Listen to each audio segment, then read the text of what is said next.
Welcome to Turning Point. I'm your host, Blaine Bertsch, co-founder and CEO at Dryrun Financial Modeling Software, where we help the office of the CFO leave spreadsheets behind and model anything from cash flow through to complex scenarios with clarity and control. And joining me today is Sabir Semerkant of Growth by Sabir, a business that helps e-com brands leverage AI for rapid 2x growth in 21 days. Welcome to the show, Sabir. Thank you, Blaine, for having me on your show. So I know, just looking at your background, like you've done a lot of stuff, worked with a lot of brands. You've been a guest lecturer all over the place. But on this show, we always want to talk about the growth of the entrepreneur, the story of the entrepreneur. So when was the first time you had some interest in becoming an entrepreneur? Total accident, Blaine. Complete total accident, right?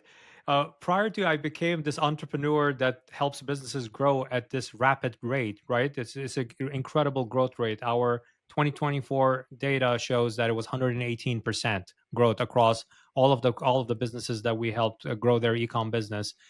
What happened was, prior to that journey, that pivot point, I was known as a computer hacker, right? A computer programmer. I actually have a degree in Bachelor's of Arts degree in computer science. I have coded in more than 20 different programming languages. I built a lot of the internet and e-commerce infrastructure over time. And then the pivot point came, and this is why I called it complete accident, right? It was Vitamin Shop. That was 25 years ago. I get pulled into this project. Vitaminshop.com went public because they had spun it off as a separate public company entity. It went public, just like a lot of companies. I don't know if you know about the 25-year history back then. A lot of companies were spinning off .com, and then it went back public on NASDAQ, made a lot of bad decisions, went bankrupt. U.S. Marshals seized all the assets. The owner of the brand, Vitamin Shop, Jeff Horowitz, he went into the bankruptcy court and bought back all of the assets back, all the intellectual property and everything, right? And then he looked for somebody who would take that stuff over and rebuild it. And rebuild at that time, Sabir was known as the guy you would hire if you wanted to get your internet startup up and going, e-commerce, everything, right? So that was the guy, the technical side. So I get involved. I get involved in it. Before it went bankrupt, it was about $8 million brand, as a .com. It's all public information. You can go and research this stuff on vitaminshop.com. Mm-hmm. And so I get it. And what I do is, now Sabir back then is an engineer, right? So I take it, because the servers were literally taken offline. It was in a warehouse, in a physical warehouse. Back then, there was no Shopify. Google was in beta. It just came out of Stanford. There is no social media, right? So I just want to put that in your head. That's the timing, right? The timeline. So I put it back together. I start tinkering with all of the infrastructure and everything else. I am basically employee number one, basically, of vitaminshop.com, the first person, right? That's going to be touching this now post bankruptcy. So I start pulling it together. I see there's a lot of bad engineering decisions made on the infrastructure. I start ripping things out. I replace it. For example, one of the things that I ripped out, and before it went bankrupt, it had invested quite a lot into a search engine, right? They paid for licensing, and they paid an agency to actually develop that search engine. It was a piece of garbage from my perspective. I yanked it out, threw it out. I spoke to Jeff. I said, oh, you know what? That thing that you spent money on, that was a bad decision. I actually yanked it out and I replaced it. I wrote my own search engine for e-commerce because nothing like it exists. I had beta tested Google when it was at Stanford. So I knew relevance was a hot button for consumers, right? Mm-hmm. But there was no such thing as relevance in e-commerce search. So I actually wrote my own search engine, and I called it Moses. Moses is not a biblical reference. I don't want anyone saying that I'm doing something sacrilege here. Moses is an acronym. As an engineer, remember, I'm an engineer. So it's an acronym, stands for My Own Search Engine by Sabir, MOSES, right? That's what Moses stands for. Yeah. So when I did that, the baseline I had for conversion was about 2%. When I put in my own search engine, Moses, in place, it jumped to 12% conversion. Wow. Right? Talk about what a bad decision. And a lot of entrepreneurs go through that, right? They make certain decisions, and then there comes along somebody like me that says, no, I'm sorry, Not only it's a bad decision, it's a horrible decision. And I yanked it out, replaced it with that, right? After I do that, and then I said, Jeff, I finished up all the technical stuff. It's in a good shape. Could you tell me, can you point me in the right direction? Like, who is my counterpart on the marketing business side, right? Gives me a puzzled look. It goes like, what are you talking about? Nobody has grown this business 6x, in a short period of time that you did. You think that there's anybody else? And in fact, my network, when I reached out to them to say who they would recommend, they pointed at you. They said, you're the guy. And now you're telling me you don't know business and marketing, but you just 6x the conversions on the site. Like, why don't you do this? I'm going to teach you the vitamin industry stuff, because every industry has its own ebb and flow and stuff Yeah. like that, right? You need to figure out business and marketing. You're a smart guy. You already figured out these things. You have already improved the business. So we have quite a lot of room for that improvement for you to learn, right? You learn business and marketing. We have back then, 25 years ago, I was a young guy, right? I was 27 years old, 25 years old, right? Yeah. So it goes like, and just came out of college like a couple of years, right? So he goes like, have you taken any marketing or business classes? I said, no, I'm a computer scientist, Jeff, right? They made me take accounting 101 and economics 101. Otherwise, they would not have given me my degree in computer science, right? It was a requirement for the Yeah. BA degree, right? Yeah. It was like okay, fine, you go and you figure it out. And if you have any questions related to glucosamine, conjoitin, MSM, omega-3, whatever, I'm going to teach you what those things are. Because at that time, I was not taking any supplements. I had no idea what supplements were or anything like that. So I needed to learn that anyways. So what I would do, I took that as an engineering challenge. I said, can I engineer growth? Can I engineer revenue? Can I engineer learning completely a new skill set that I don't have any of it, right? So what I did, I live in New York and I lived in Queens, and Vitamin Shop was in New Jersey. So Mm. during the week, Monday through Friday, I was at Vitamin Shop doing the things I needed to do from an engineering perspective, and my journey started, right? And on the weekends, I would go to Long Island. There is a Barnes and Noble bookstore.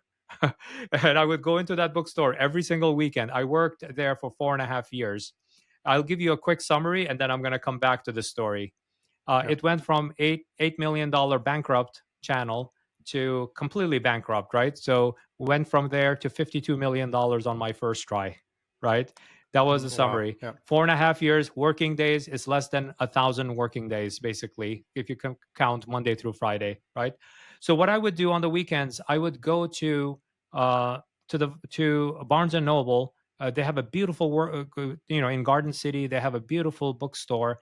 I go in there every weekend. I go to the business and marketing section. I pick out books. What books was I picking out? Direct marketing. Remember, given the timeline, there are Mhm. no books on e-commerce. It's a completely Yeah. a nascent channel at that time, right? Direct marketing, TV marketing, radio marketing, infomercial marketing, books on QVC and HSN.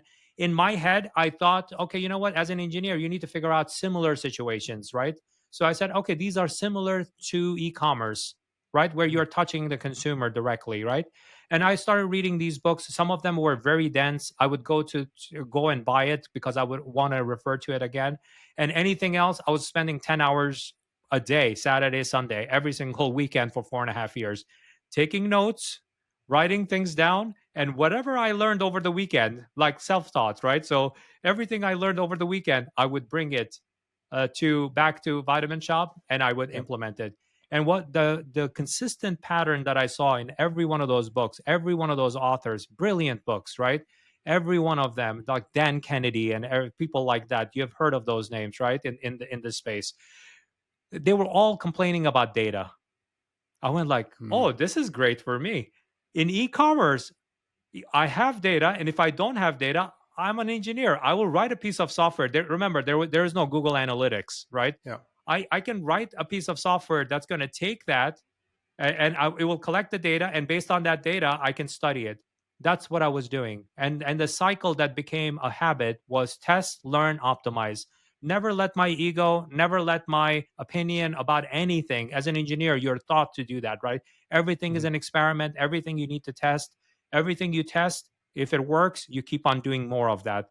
Things that don't work, scale it back and change the variables and relearn that, right? And that's what I did Mhm. for 4.5 years, to take something from 8 million bankrupt to 52 million and gross margin of 68%, Wow.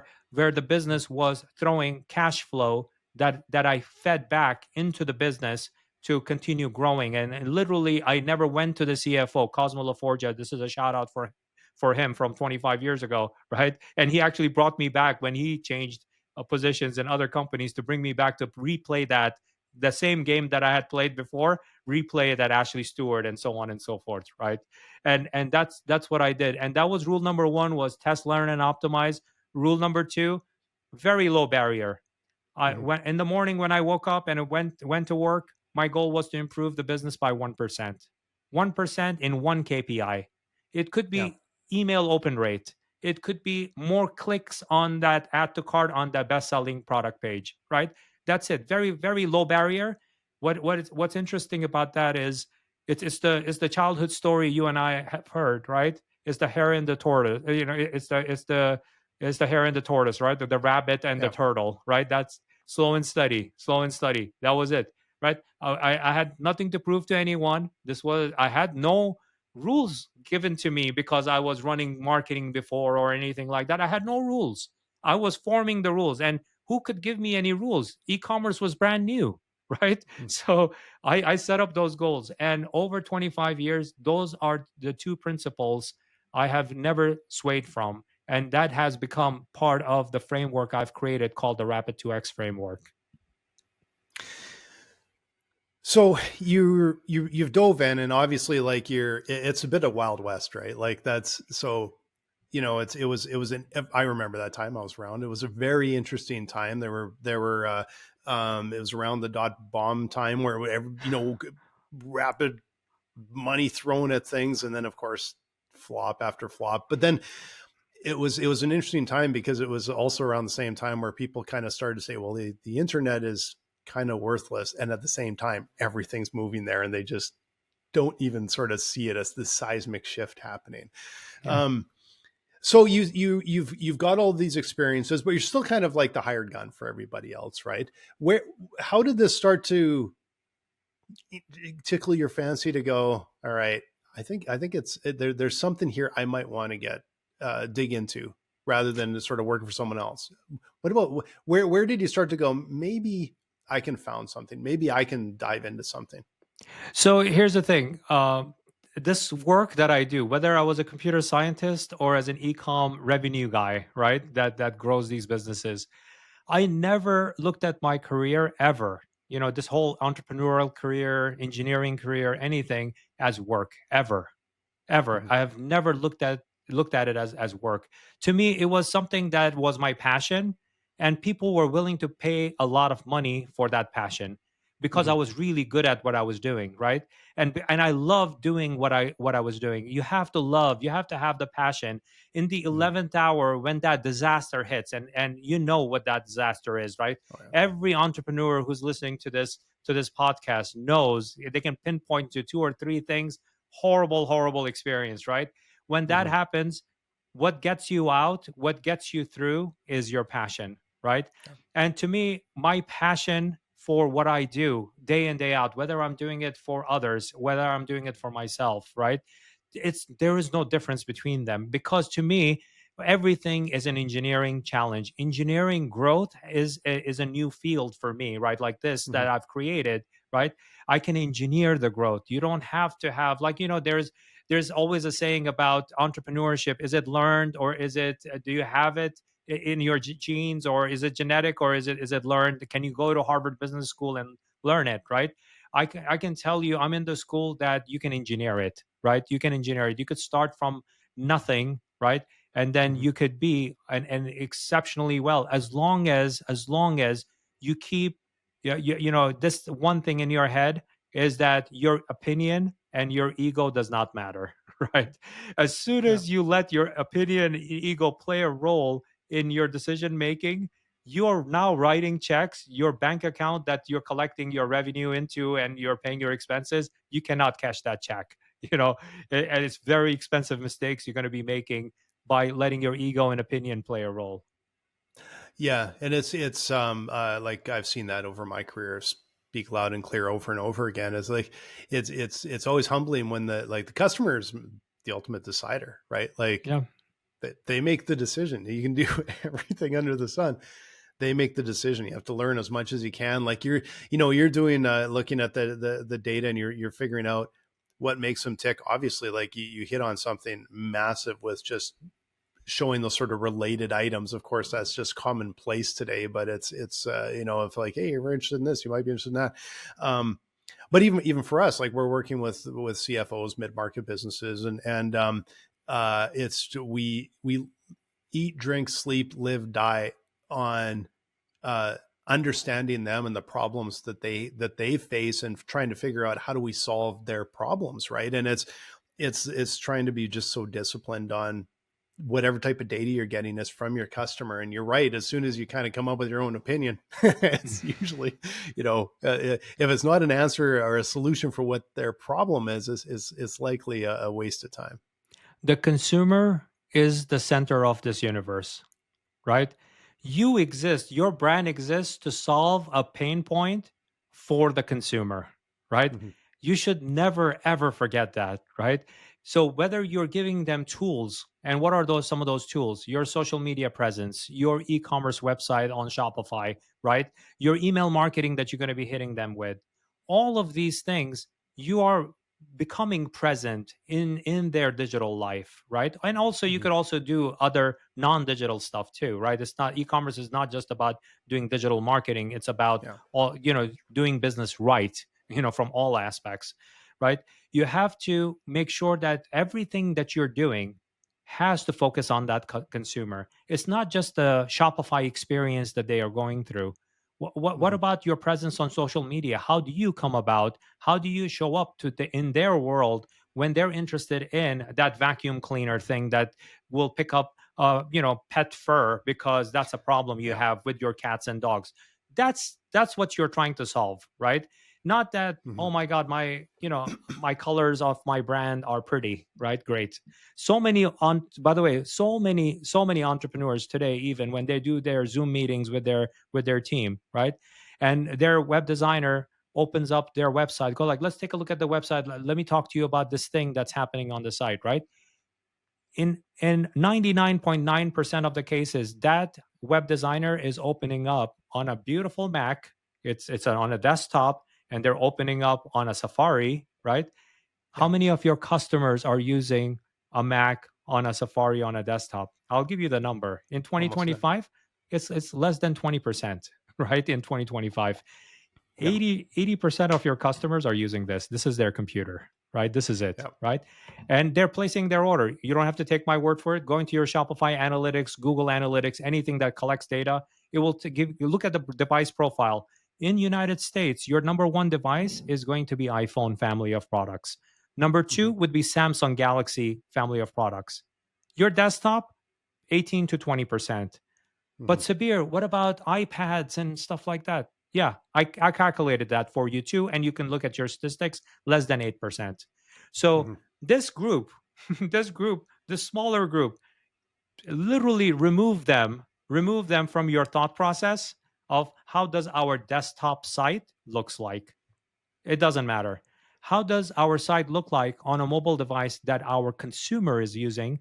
Are they getting the best experience from it? Can they interact with it quick enough? Because we're also struggling with consumer attention span in 2025, Yeah. which the number is a shocking number. 25 years ago, it used to be 12 seconds. Right now, it's 1.7 seconds, right? If your Mm-hmm. site does not start interacting with that consumer in under 1.7 seconds, that consumer is gone, right? This is one Mm-hmm. of the main reasons. If you know the one of the KPIs is bounce rate. You have heard of bounce rate, right? People who Yeah. show up to your site, they don't even look at the page, they leave, right? This is the number one reason why your bounce rate is above 65%. The number one reason. And Mm-hmm. because your site is not fast enough. And yet you get entrepreneurs obsessing about stupid things like, oh, my creative could be better on meta ads, that I need to run a better ad creative tests. And I need to choose a better, Advantage Plus is doing a horrible job of sending the wrong traffic to me. No, they're not. They're doing a great job. you have a horrible website. You need to fix your site first, right? You Yeah. are not matching to the consumer attention span, and trillions of dollars have already been spent on training that attention span. Who you got to thank? TikTok, Instagram Reels, and Amazon app, right? They Yeah. are fine tuned to that 1.7 second attention span. If you're above that, by the way, I'll give you the number. If you're above that number, you're definitely losing revenue on the front end. And because you're spending money on ads on the back end, you're also losing money out of that too, right? It's Yeah. not at Yeah. the right ROAS level that it should be at. Yeah. So you leave. I'm assuming at some point you leave Vitamin Shop, go on to that next challenge. So what was next for you after that? Because that was obviously like a big win for you, a great experience, probably set you up to kind of go, okay, this is where I belong, right? So again, as an engineer, you do something once. Maybe it was a fluke. Maybe it was because that's where that means like literally leaving your ego aside, right? Mm-hmm. It could be a fluke. Let me repeat the experiment, right? Let me see. Does it? Maybe it just works for the vitamin industry, right? Maybe it works for only bankrupt brands, right? So I need to try this, and let me try this again. Like, so I get involved with several other brands, right? Tommy Hilfiger wants me to do this in fashion. Now I got my name out. Oh, this engineer who used to do this thing, he now engineers growth. He really knows the e-commerce game really well, right? Mm-hmm. So that's the name I garnered now in the industry. Like people knew me from that perspective. So I get involved. I repeated in fashion industry twice. Tommy Hilfiger and Perry Ellis, both of them bangers. Works, right? So it's not just the thing that worked for because I put up the right kosher pills and the gel caps and the bone joint thing that you need for your bone support or whatever, or heart health or whatever, right? It's not that. It's about the principles. Like I said, test, learn, and optimize. 1% improvement daily. That make that the religion. Data speaks louder than any opinion, right? Mm-hmm. These are the things that it just became a thing for me. And then there were some. Now I did one vitamin company, two fashion companies, proven that it works. I don't know if it's going to work for personal care. Let me try that. Right. So I touch personal care, multiple brands. It works there too because the principles are very foundational. They work time and time again. Instead of focusing on tactics, I see so many entrepreneurs make this, and especially in the e-com founders, right? They make this constant mistake. They always are hunting for the next tactical thing that they should be doing because they saw someone on LinkedIn or Mm-hmm. on TikTok, a content creator that said that, oh, you should do this. Like, and by the way, as an engineer, I always look at who's giving me the message, right? And what's Mm-hmm. their intent for that content creator. Their intent is to get content engagement, to get more Yeah. views, to get more clicks, to get more whatever, right? To get more view through, to more view time and stuff like that. Their purpose is not to increase your average order and lifetime value and look at your recency, frequency, monetary value of your customers. They don't care about any of that stuff. You have to understand what the absolute intention of the person is, right? So foundational things that you do, the strategies that you put in, and these things, these lessons last you a lifetime of your brand, right? And it's not something that you're doing tactical that, oh, it works. Maybe it works for 2.5 days. And what happens then? It stops working, right? Then Mm-hmm. you go back to the guy and you look at their content, or like now they're preaching something else, right? And then you go like, oh, I got to do that thing, right? And that works for maybe 2 or 3 days. It's never foundational. You have to have foundational changes in your business. There are businesses even to this date that are at 1.5 million, $3 million. They're missing the basic building blocks of a brand, right? And you Mm-hmm. need to invest your time on that, not on tactical bullshit, right? BS that's not going to give you a sustainable growth over time. Your growth should be, I'm going to channel Warren Buffett. You need to do things that gives you compounded growth, right? And Mm-hmm. and these things, when you're focused on a strategic level and foundational level, gives you compounded growth. That 1% rule, let me do the math for you, right? In a calendar of 365.25 days in a calendar year, that gives you 36.5x growth. And people usually raise their hand and go like, Sabir, you look like a robot, right? You work 7 days a week, right? Which I don't, by the way, right? And I don't condone it either. You need to sleep, you need to have family time, you need to do those things. So there are working days, 220 working days. Once I take into account you taking enough vacation, you're taking your weekends off, you're spending time, you get sick, you need your kids get sick, you need to show up to school days for your kids, all of that, 220 working days. That's a 22x growth in your business following that 1% rule, right? And go like, but you're not going to win all the time. You're not going to get 1%. Sometimes you're going to get 8%. Sometimes you're going to get zero, right? Good, right? Good argument. Let's cut that in less than half success rate. 10x. I have 10x brands over the past 25 years. I've done it numerous times, 10x them in 12 to 18 months. So where did you dive in to sort of take this on yourself, right? Because you've worked with these brands and everything, but then you taking the leap and going, okay, I'm starting my own thing. Now I'm going to be responsible for bringing in not just revenue for my customers, but revenue for myself, for hiring my team, for suddenly those things start to change, right? Where was the first time you kind of dove in to do that? So that part of me started even when I was an engineer, right? So I wanted to go to college, but I didn't come from a family that could afford college, but we would be the first ones to go to college. So I needed to not only put myself through college, but also pay for college, right? Mm-hmm. So I found, I founded my very first company with my two brothers. I have two brothers. It's three of us. We created because three of us were in the engineering field. All three of us were, right? Mm-hmm. We just loved engineering. That's a family thing, right? So we created the first company called Mass Computing International. Mass does not mean big. Mass is an acronym. It was my younger brother's first name, my elder brother's first name, my first name letter, right? And our last name was MASS. It just happened to sound like a word, right? Mass Computing International. So we create that, and we start delivering services. Back then, it was client server applications. Internet was not even there at that time, right? Mm-hmm. So it was not commercialized. Even though it was there, we were testing it in our basement, but it was not mainstream and commercial the way it is today, right? Mm-hmm. So we were creating apps, we were developing apps, we were helping write code as kids. We were used to it, right? I started coding when I was 6. My brother was 9 years old, right? So we were really well versed in it. When we got to college wanted to give us a degree. We said, oh great, they want to give us a degree in something we already know how to do. So that's great.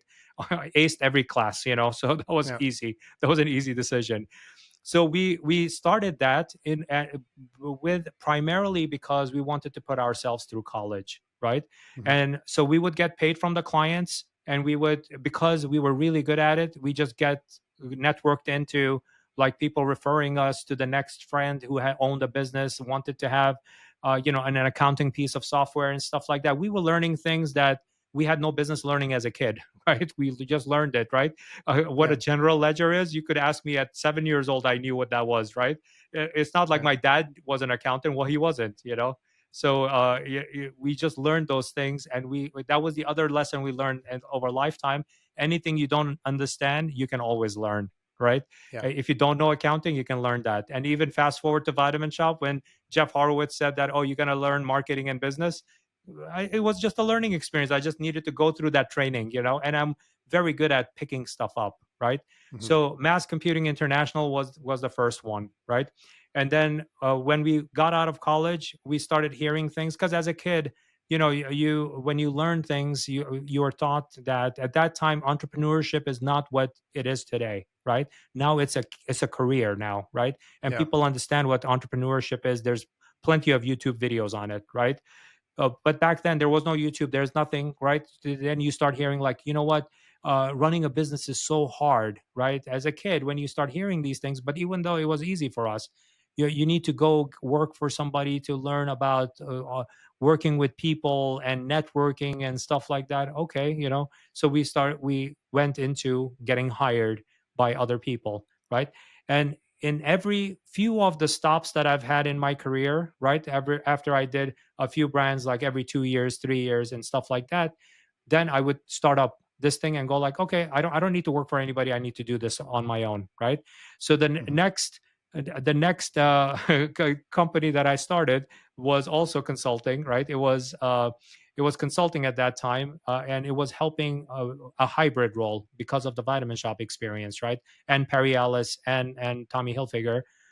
That company was called Rare Maven, right? Mhm. Actually, there was Rare Minds for a short while, and then I went back in because the companies that we were helping, they wanted to hire me, right, on a full-time basis as their VP of e-commerce, as their CMO and stuff like that. Really, Yeah. really attractive offer. So I took that. I went into that business, right? And then I came out, I started up the next one called Rare Maven, right? And with Rare Maven, I had my biggest client was Canon. Canon was stuck at $100 million in their e-commerce channel, and they wanted to bring somebody in to see what's wrong with the business. Why is this not growing? It's Canon, the camera company, right? Yeah. You would think that it should be $1 billion channel, and that's what I thought too, right? I get involved, implement the same principles. The chairman makes it mandatory for everybody to follow this roadmap that I gave them. Right now, that they want to, it's a roadmap to go to $1 billion with a specific prescription. They're almost halfway through that, right? And then while I was doing that, Gary V's team calls me up. Gary Vaynerchuk, right? Says, there is this very interesting entrepreneur. He wants to get into this nascent channel, even though this nascent channel, I've been doing it already for 12 plus years already, right? Mhm. Brings me in, and I actually knew Gary V, because we had shared an office when he was starting up VaynerMedia, so I knew him, right?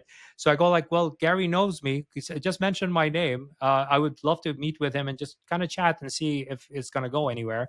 So Yeah. he wanted to get into this and wanted me to co-found VaynerCommerce. He co-founded VaynerMedia with his brother AJ, right? And he co-founded VaynerCommerce with me.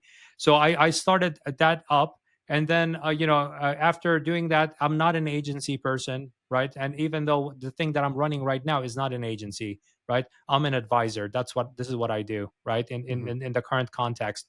So I do that, and then coming out of it, I decide like, you know what, I've done enough working for other people, right? For their other brands. Why don't I create this? Because I want to make this more accessible to more businesses, right? But I want to own it, right? I want to own Mhm. this thing. So this is the first iteration of Growth by Sabir.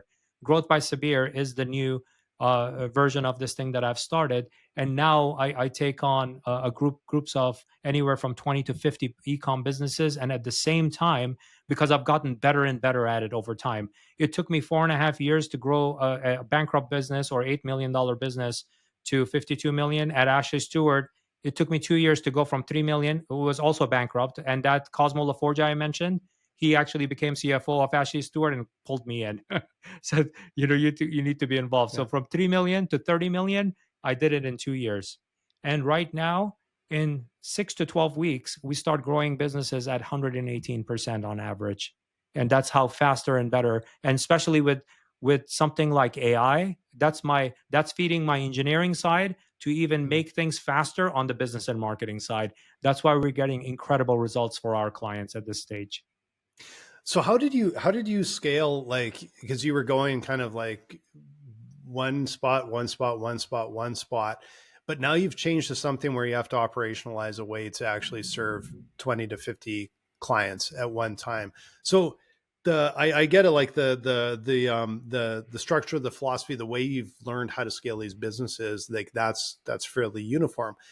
But how did you figure out how to scale your own business, and how did you figure out how to go like, I'm going to actually scale this up so I can serve a lot of customers at one time?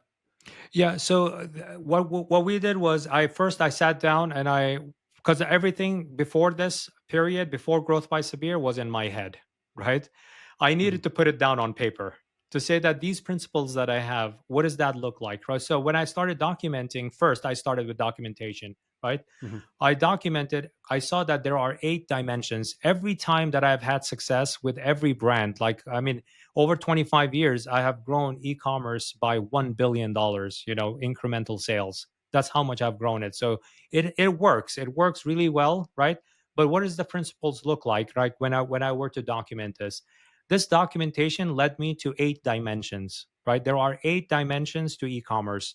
You cannot focus on one thing. This is what most e-com founders and e-com brands get it wrong, right? They focus on one thing. And what is that one thing? They have their Shopify store, they start overspending on meta ads. That's a typical play that I see every single time. That's a big mistake, by the way, right? It's actually 8 dimensions. And that meta ads is a sub dimension of one dimension, right? Not even, it doesn't even take up a dimension, it's a sub dimension in Yeah. there. Once I documented, it came out to 8 dimensions, and each dimension I looked at and I said, okay, you know what? When you make changes in logistics, like order fulfillment, really boring stuff, right? Operations, right? Most ecom founders find that boring, right? But when you modify things in there, your deliverability is better. Your the unboxing experience, all of these things, right? When the consumer gets the thing that you solve, you're going to be solving their pain point. If you deliver an amazing experience there, your meta ads starts improving like this. Your site, where you do a technical update, ends up improving your email and your Google Ads ROAS, right? Yeah. These are all interconnected. They're not separate. Everybody treats them separate. The reason they treat it as separate, because there are very few people like me that exist in the world that have touched and were there, lucky enough to be there from the beginning of e-commerce. My view is very holistic. I look at the entire thing at once and see what we need to do in order to improve things. Like, somebody's having a meta ads issue and they think that I'm going to fix that. I go like, no, you need to fix your site and you need to fix your logistics. Go like, what does that have to do, Sabir? What does that have to do anything with meta ads? I told you that I'm having a problem with my ads and my audience and Advantage Plus. We're spending money, we're not seeing results. So yeah, I'm fixing your problem. I look at your root of your problems. Your root is that on average, Shopify stores, and in your case, it's specifically, like Shopify stores, by the way, time to interact is more than 28 seconds. That number needs to be under 1.7 seconds. That's average Shopify store from actual data from 2024, right?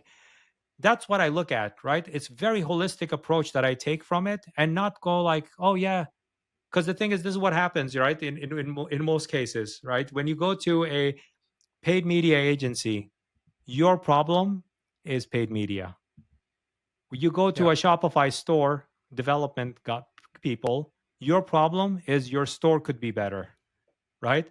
Whenever you go to whatever the skill set that they're selling, that's your problem, right? Nobody fixes the real problem, the root of the problem. And this is where the Rapid 2X framework, with these 8 dimensions, when we look at it, we start with performance optimization first. Because here's the thing, most businesses, you've already invested in a certain stack. I already know what that stack is based on statistics, data, everything, right? It's Shopify, it's Klaviyo, it's Meta Ads, it's Google Ads, you're doing some email marketing, you're doing some social media posts and stuff. That's your given stack, marketing and tech stack. I already know that. How about we squeeze out growth from that before we touch anything else? Let's fix the foundation there. So how do you, like, as I'm assuming to be able to do this, first of all, I applaud you for that, because I've heard, over my years, too many experts say, well, here's the funnel. And it's just like, it goes from here, and then it goes from here, and it goes from here, and it goes to here. And then it's just this like magically one step to the rest. And you're like, no, it's more like squirrels. Do you think like it never goes like that, right? Blaine, they think consumers are meat and they're putting them through a meat grinder.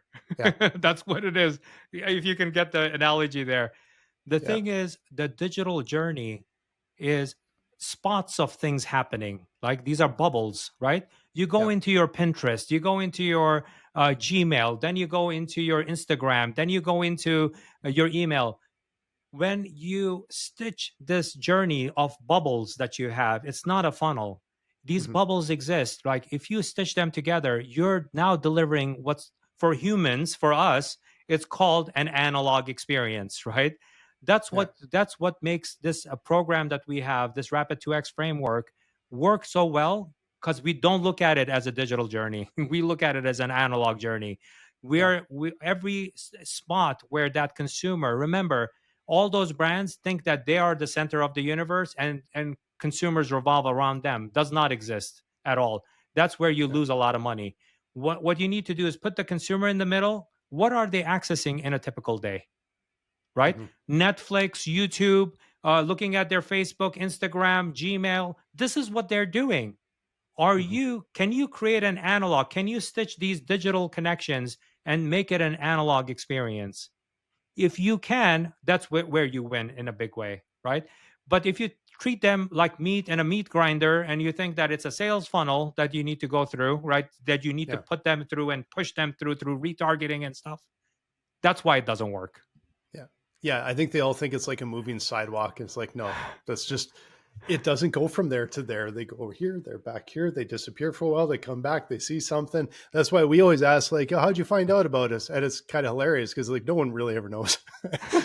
Or is this the last thing they saw? But it's probably like, they heard about us a year ago and have seen tidbits here and there for so long. And it's how, so what I'm Blaine, curious about. Here's the thing, Blaine. Just yesterday, right? I'm not talking about a year ago. Like just yesterday, how many email lists did you sign up for from retailers or anyone?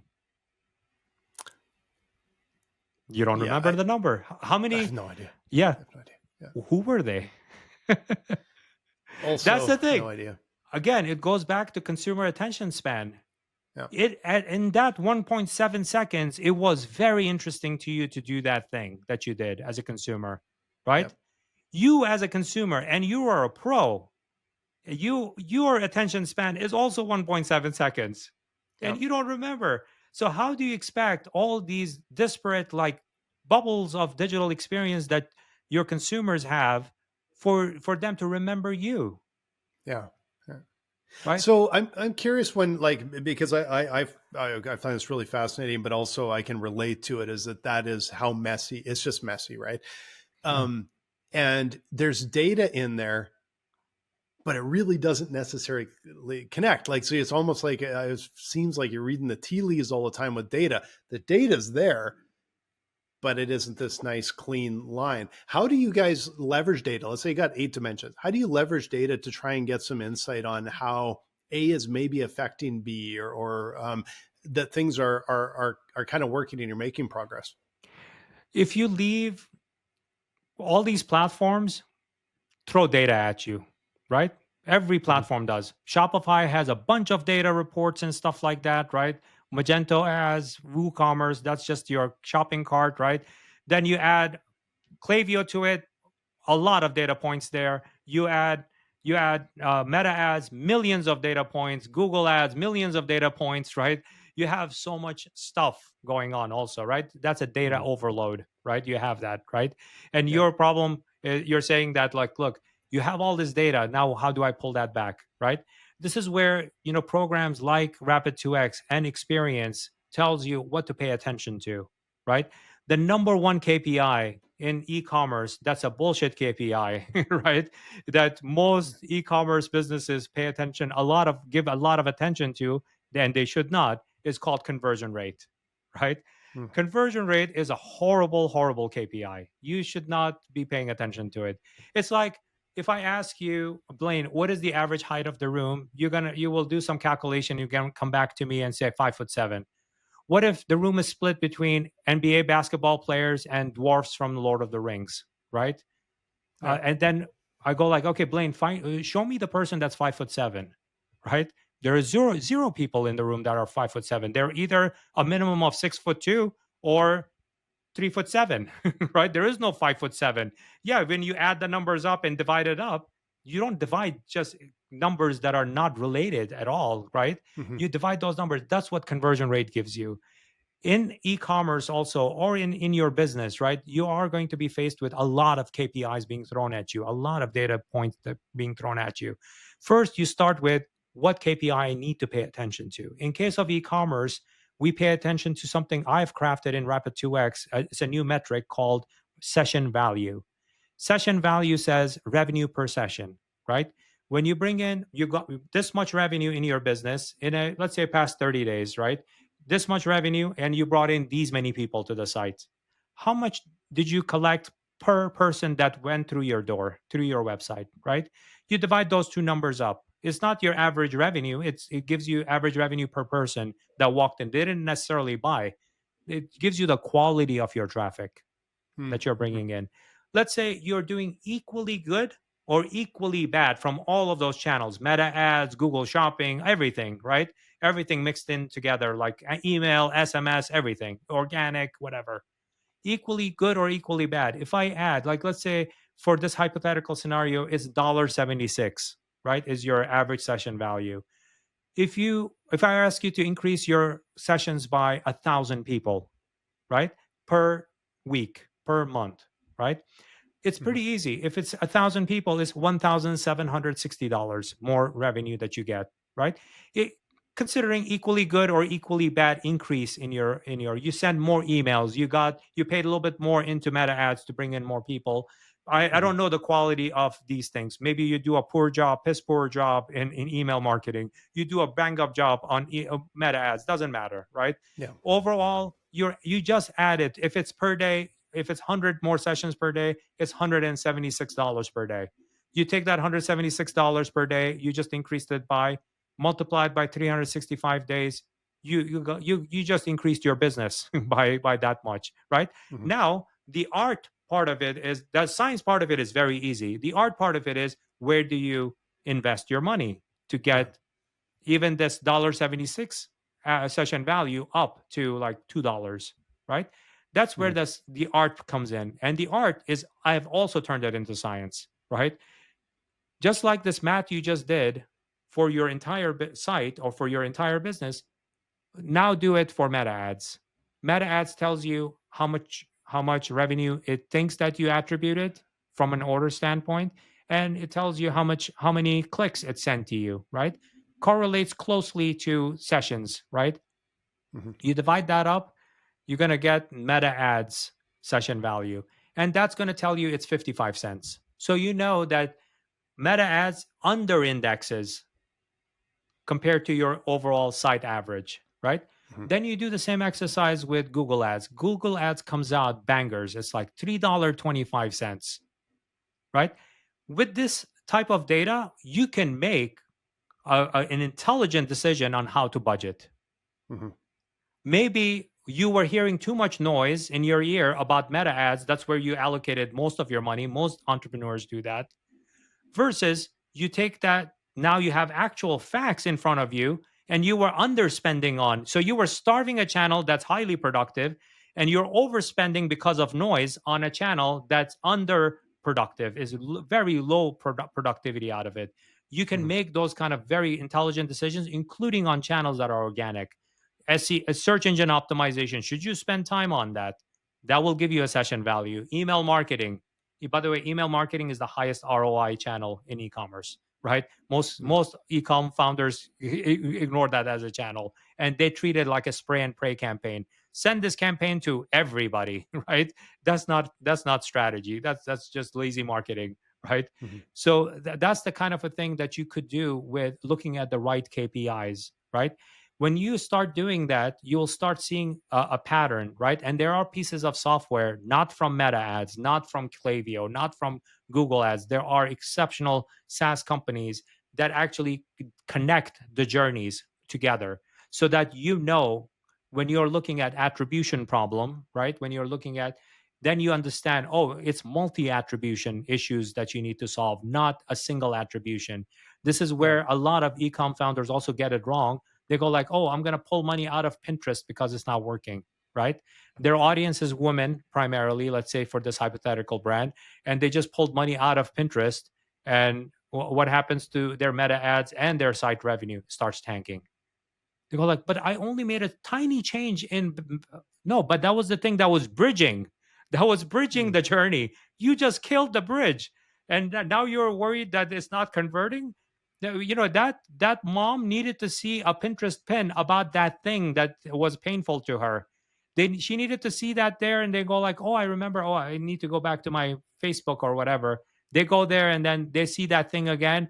They click on it. Now you're giving the attribution to meta ads, thinking that meta ads converted that, even though the assisted attribution came from Pinterest. That's the Mhm. glue that you, when you start looking at this data and looking at multi attribution, there are pieces of software that we recommend in Rapid 2x, and these are certified to be really good, right? That actually bridges the gap for them, where either it's missing data that meta ads should be receiving, and Klaviyo and Google ads and all of these platforms, as well as after the fact, that when you see these things happening, to see how does that stitching of that journey looks like, and where do you need to feed it more. Maybe you're starving certain channels that you shouldn't be. You need to be feeding them more. So I'm just curious before we like we're getting close to our time here, but I do want to kind of run this by you. Um, this is a kind of a really rapid pace of change that we're seeing right now with AI having a massive impact on search, privacy issues that are starting to creep more and more into basically the ad space. Where do you see e-commerce like a year from now, 5 years from now? Like, I know it's 5 years, maybe a little bit of stretch, but how do you see some of these fundamental changes changing the way e-com brands will actually have to adjust to get to their customer? So AI, US China tariffs, right? All of these things are realities of today, right? These are the realities of today. There are so many other topics like privacy also, right? Mhm.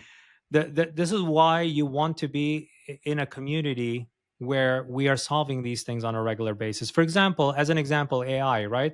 There's a lot of excitement around it and stuff like that. Some people tried their hands on it and they went like, well, it's giving me generic stuff, right? We actually do premium workshops in Rapid 2x to show our Rapid 2xers how to actually use it to create proper image ads and really on brand, exactly the way. And now the Rapid 2xers are generating amazing amounts of creative out of it. Not only that, video ads. You have not even heard of AI video ads that you could create with this, right? But there Mhm. is an art and science to it. You need to coach AI properly to give the right context, right? AI and SEO, that's another hot button, right? Is SEO Mhm. dead? Is Google dead, right? Because of AI? No, you need to have a lot of content to feed into AI in order for AI to have a context around your brand, right? Yeah. So if you are saying no to SEO, you're killing your future basically. So you're asking me about a five-year view, or I can give you a 6-month view from now to tell Yeah. you that the brands that are who are not paying attention to SEO for the past 20 years are going to pay a hefty price in the AI age even more, right? Mhm. And you need Mhm. to be part of your business needs to be part of a community which is at the forefront of these things. Like this past weekend, the China U.S. Geneva Convention that happened, and they came to an understanding over the next 90 days on how they will operate as two countries when it comes to commerce. Right. Mhm.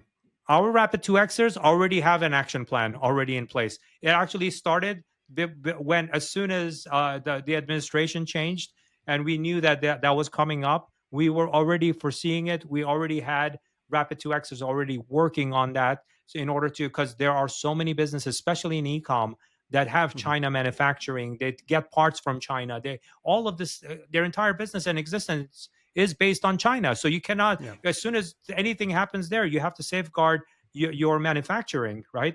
So they were already working on that kind of stuff. So that's one part of it, right? When it comes to AI, you have to, you know, over time, I said I got speedier, and I said that now, in 6 weeks, average brand in Rapid 2X sees 118% incremental revenue, right? That's a gigantic number, by the way. Mhm. Most paid media agencies or something like that, where they focus on a niche, right? If they get you 15, 20%, they're celebrating like, oh my God, our ROAS is so much better. Our average ROAS for our Rapid 2Xers are around 4 to 6x, Yeah. and Most brands live with 1.5 and they think that it's okay. It's not okay. They're losing money and they should not be doing that, right? Because they're Mhm. solving multiple problems, and paid media is going to solve only one part of the problem, not the entire problem, right? So these are the kind of things that you have to be one, you have to be in the know. Don't shy away from it, because these are realities of today, right? The companies that thought that internet was a fad, I was actually told that to my face and I quit that job, right? Mhm. I said, no, I want to get into this thing because I believe that this is going to be the future. Everybody's going to be doing internet. This is before e-commerce, right? Mhm. I left a very high profile job for that, because of belief in internet is the next thing that's going to be gigantic in the entire world, right? So you have to be in the know. Don't fear it.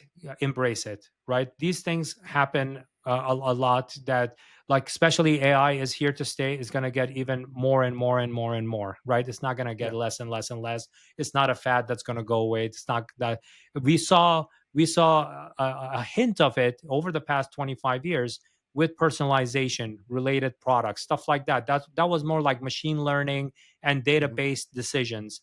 But the computing power was not there to actually do AI. Now we have computing power, and now we have even richer AI models that operate on even slower CPUs now, right? The Mhm. first computer I had was less than a 50th in power of this iPhone that I carry in my pocket, right? So this Mhm. is reality. This is the reality. You have to embrace it, right? As an entrepreneur, you need to be flexible with change as it happens. Change should be your constant. That's my advice, right? It should be Mhm. your constant, not that change is fear that things are changing. Yeah. Yeah. I mean, on January 19 of this year, TikTok was dead in United States. What happened on January 22nd that weekend? There was a period put in to extend that period out, right? Yeah. What happened to the businesses that were Shopify plus TikTok, not even Meta ads? What happened? What happened to those influencers that were TikTok only? Mhm. They were dead. Yeah. They were crying. You could see all of their videos. They were saying goodbye on TikTok. We'll see you whenever, if probably never. Go to my YouTube channel, right? Yeah. That's what they were doing, right? That you have to embrace change. You have to embrace that need. That's a fact of life. You have signed up to become an entrepreneur. Entrepreneurship itself is about change, right? You have to embrace it, and you have to stick by it, right? And even things like, but Sabir, what about like blockchain? That was a thing, in crypto. You think that's over? I don't think it's over. A blockchain is part of supply chain right now, right? Mhm. And blockchain is effectively being used in supply chain management right now, and actually Mhm. to detect exactly the source of the issues that are happening, whether it's ingredients and supplies, where it's coming from, and stuff like that. How do you think Zell works? you know so Mhm. things that you think are dead, they are working in the background, and one day Yeah. you're going to wake up because you have not embraced it, you have not utilized it, and you think that, oh, it just passed by you, and then you're like left behind from that perspective, right? You Yeah. have 20% of your budget put into testing, right? 80% could be on highly reliable channels, things that work, products that work, and stuff like that. 20% is your area of doubt, and have this much of skepticism in your world. 20% is good, right? And that Yeah. means you're putting 20% of your time, 20% of your budget, 20% of your test, 20% of new products and concepts you want to test out, 20%. Give it that, right? And you'll be okay. You'll be in the know, because most people are never going to focus on that. Yeah. Yeah. So Sabir, who should be getting in touch with you, and how should they get in touch with you? So we have actually set up a special landing page for your listeners to actually continue this conversation that we are having, right?